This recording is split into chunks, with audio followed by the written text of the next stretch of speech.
Article 1161. Civil obligations arising from criminal offenses shall be governed by the penal laws, subject to the provisions of Article 2177 and of the pertinent provisions of Chapter 2, Preliminary Title on Human Relations, and of Title 18 of this book, Regulating Damages. Sinabi lang dito sa Article 1161 kung sino ang mag-govern ng mga civil obligation na nag-a-arise from criminal offense. So, ang mag-govern daw according to this is the penal laws, subject to the provisions of Article 2177 and the pertinent provisions of Chapter 2, Preliminary Title on Human Relations, and of Title 18 of this book, Regulating Damages. So, civil liabilities arising from crimes or delicts. Unang-una na, meron tayong civil liability in addition to criminal liability. So, itong ibig sabihin na to kasi oftentimes, yung mga nagko-commit ng crime, hindi lang kasi moral evil yung nako-commit nila. Meron din silang nako-commit na tinatawag nating material damage. So, from this principle, the rule has been established that every person criminally liable for an act or omission is also civilly liable for damages suffered by the aggrieved party. Second, criminal liability without civil liability. So dito naman, however naman, yung mga crimes naman, hindi naman lahat nagkakos ng material damage.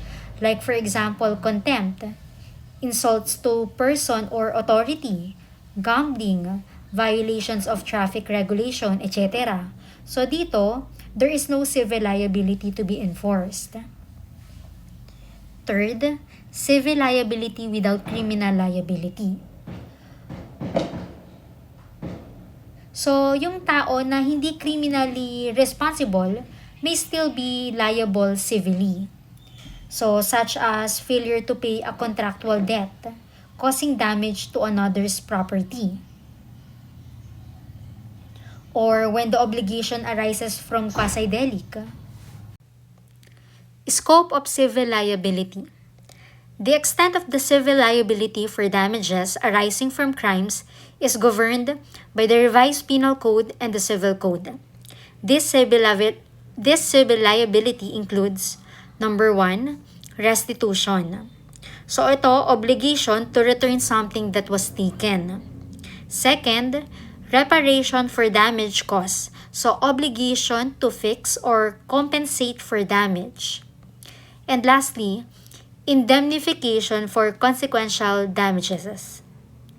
Obligation to compensate for consequential damages. So, bigay tayo na example para mas ma-picture out natin siya.